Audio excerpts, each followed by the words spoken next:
Cahaya Hati Indonesia. Terima kasih yang masih bersama kami ya. Dan baik, kita masuk ke dalam sesi tanya jawab. Mohon kesediaannya guruku yang dimuliakan Allah Subhanahu wa taala, Ustadz Hilman Fauzi. Ali bacain dulu. Ini pertanyaan dari @Sheila90. Ini pertanyaannya bagus banget menurut aku ya.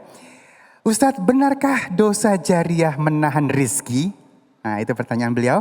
Sedangkan saat ini di media sosial perempuan berlomba-lomba untuk mendapatkan followers ketika mereka berani posting foto seksi dan mendapatkan uang cukup banyak.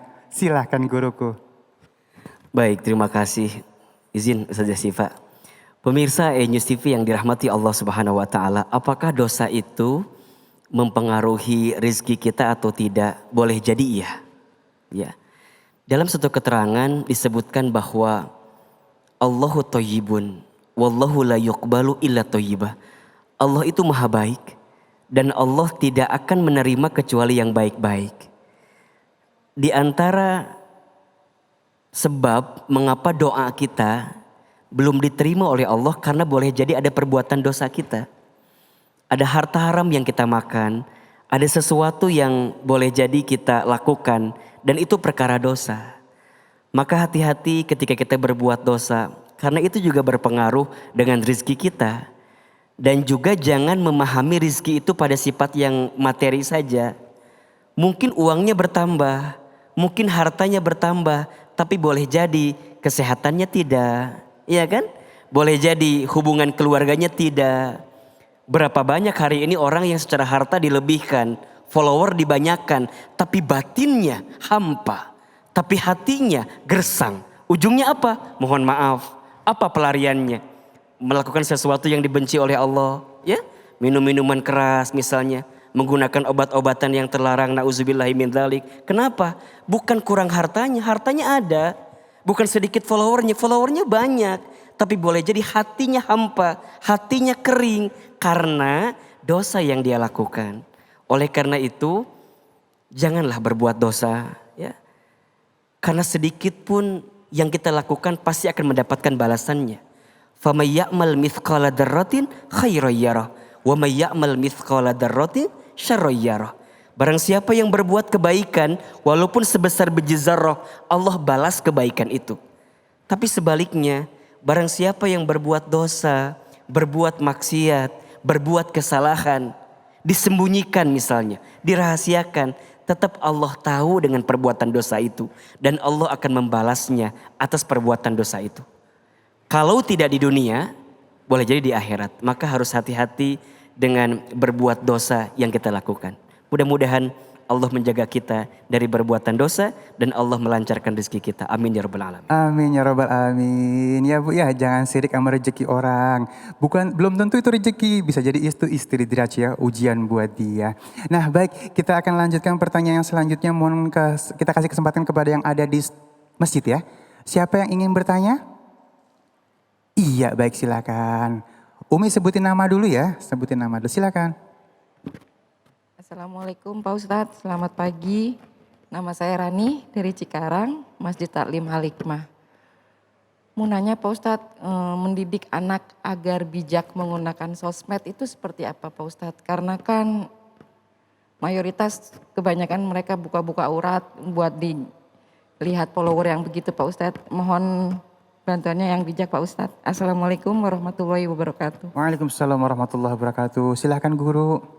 Iya. Prinsipnya begini, pertama sharing sebelum saring. Saring sebelum sharing ya. Jadi kalau kita mau sharing sesuatu, pastikan dulu kira-kira yang saya share ini benar atau tidak. Yang kedua, bermanfaat atau tidak. Yang ketiga, merugikan orang lain atau tidak. Jadi ada 3 ya. 1, benar atau tidak. Karena kita nggak boleh nge-share sesuatu yang salah. Khawatirnya jadi keburukan bagi orang lain juga. Yang kedua, bermanfaat atau tidak. Bukan hanya bagi kita, tapi juga bagi orang lain. Dan yang ketiga, merugikan orang lain atau tidak. Mungkin bagi kita ini fine-fine aja, tapi mohon maaf. Kalau kita nge-share ini, ada orang lain yang tersinggung, ada orang lain yang tersakiti. Maka kita harus jaga juga hal tersebut. Maka kata guru saya ini bagus sekali ya. Ibu, bapak, Kalau kita melihat orang lain sedang diberikan musibah, maka kita katakan dia sedang diangkat derajatnya oleh Allah. Tapi kalau kita yang sedang ditimpa musibah, maka kita katakan, oh dosa saya banyak. Mungkin dengan musibah ini Allah sedang menghapuskan dosa-dosa saya. Jangan dibalik, kadang-kadang kita ini kalau lihat orang terkena musibah apa ucapannya? Kamu sih banyak dosa, ya kan? Dibalik gitu.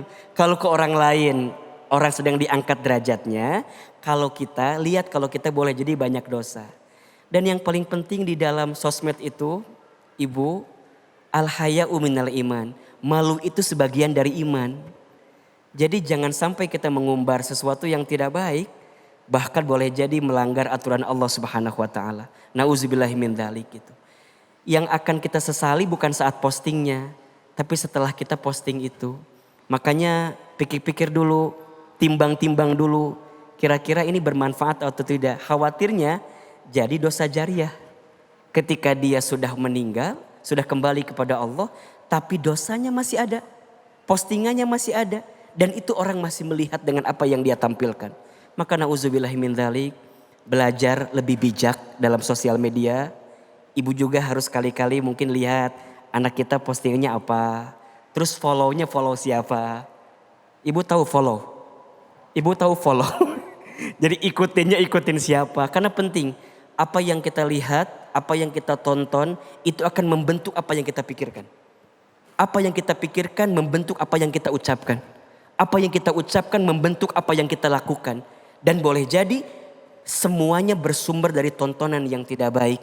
Dari apa yang kita ikuti tidak baik. Makanya ibu boleh nanya sama anak kita. Lihat sosial media anak kita. Dia berteman dengan siapa, dia ikuti siapa. Karena itu boleh jadi mempengaruhi pola pikir dan juga pola perbuatan yang dia lakukan. Mudah-mudahan Allah menjaga kita semua ya.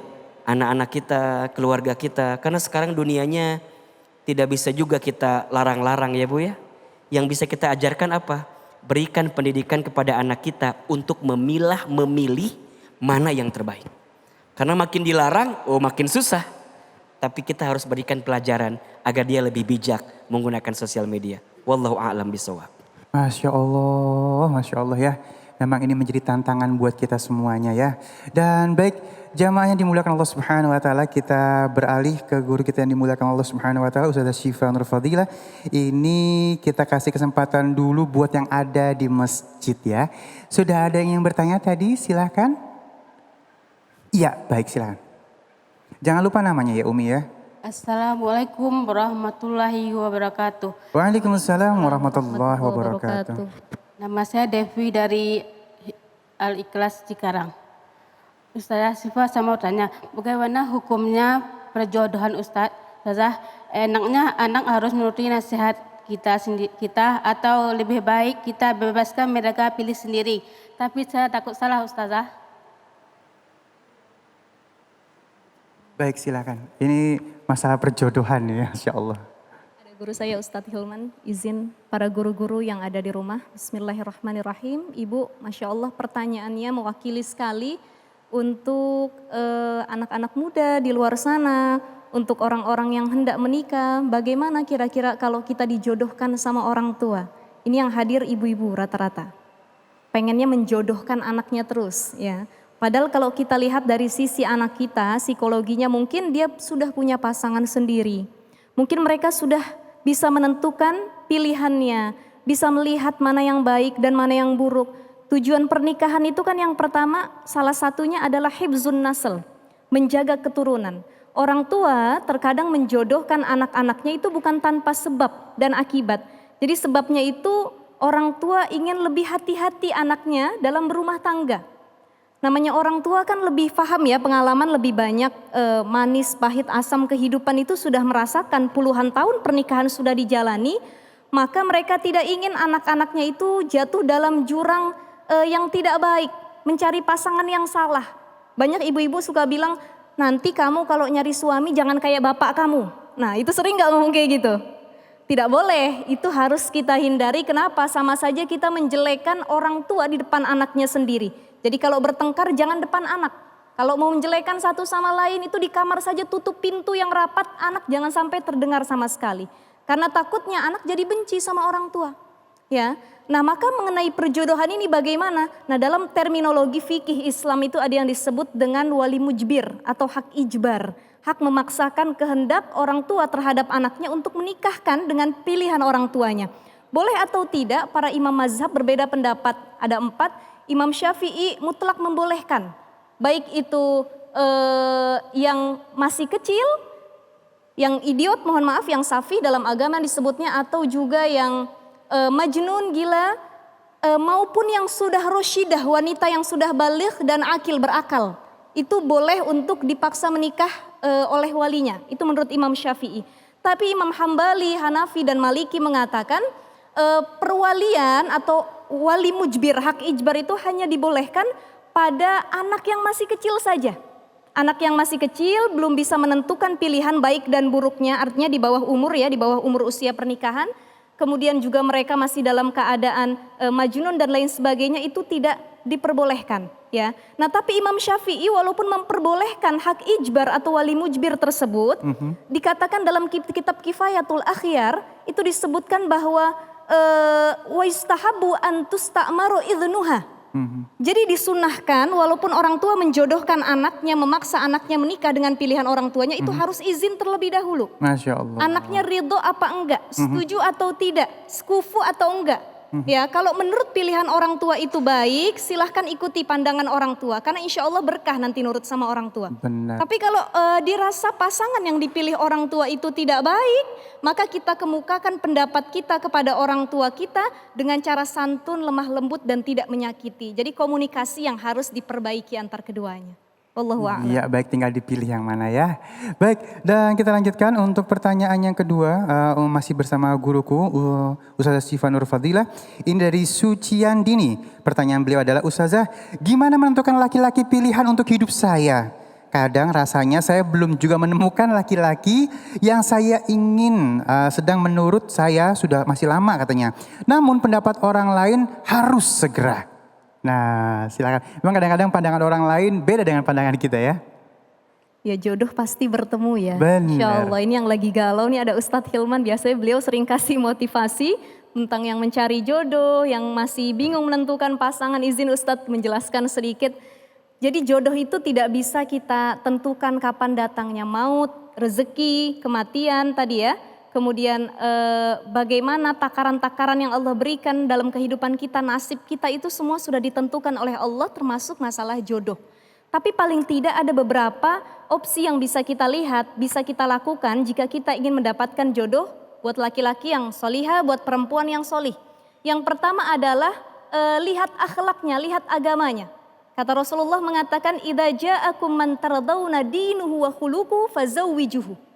Kalau ada yang datang kepadamu laki-laki yang baik agamanya, baik akhlaknya, bagus kepribadiannya, insya Allah bisa membimbing untuk lebih taat sama Allah, fazawijuhu, maka nikahlah dengan laki-laki tersebut. Itu buat perempuan. Buat laki-laki Rasulullah memberi pesan tungkahul mar'ah li arba'in. Yang tadi saya sampaikan, li jamaliha, li nasabiha, kemudian li maliha, dan yang terakhir adalah fazfar bizatiddin, taribat siyadaka. Jadi di sini bizatiddin bukan mutadayin. Kalau mutadayin itu adalah orang yang sekedar punya agama tapi tidak mengamalkan isi agama. Beda dengan bizatiddin. Bizatiddin adalah orang yang beragama tapi dia juga mengamalkan daripada isi agamanya. Itu salah satu yang dicontohkan oleh Rasulullah, baik laki-laki mencari jodoh maupun perempuan mencari jodoh. Jadi yang pertama harus dilihat adalah agama dan akhlaknya. Itu poin yang pertama. Poin yang kedua adalah lihat di mana dia bergaul, siapa orang-orang di sekitarnya. Falyanzur ahadukum man yukhallilu. Dia nih punya temannya seperti apa? Kalau dia berada di lingkungan orang-orang solih, di lingkungan orang-orang baik, kita sudah bisa nilai. Oh, berarti memang lingkungannya, gaulnya, tempat ngajinya orang-orang seperti ini solih semua. Insya Allah lah bisa dijadikan pasangan. Tapi ternyata mungkin biahnya lingkungannya tidak baik. Kawan-kawannya bisa kita lihat, oh kayak gini modelan potongannya ya, cara ngomongnya seperti ini dan lain sebagainya. Nah, itu bisa jadi penilaian buat kita dalam menentukan pasangan. Dan yang terakhir adalah minta saran dari orang tua. Jangan cari pasangan yang cuma cinta sama kita, tapi bagaimana mereka bisa cinta kepada orang tua dan keluarga besar kita. Allahu a'lam bishawab. Akbar. Baik, terima kasih jawabannya Ustazah. Dan jamaah yang dimuliakan Allah Subhanahu wa taala, sesaat lagi kita akan ngaji ceria bersama guru kita Ustadz Munawir Ngajir. Jangan kemana-mana, tetap bersama kami di Cahaya Hati Indonesia.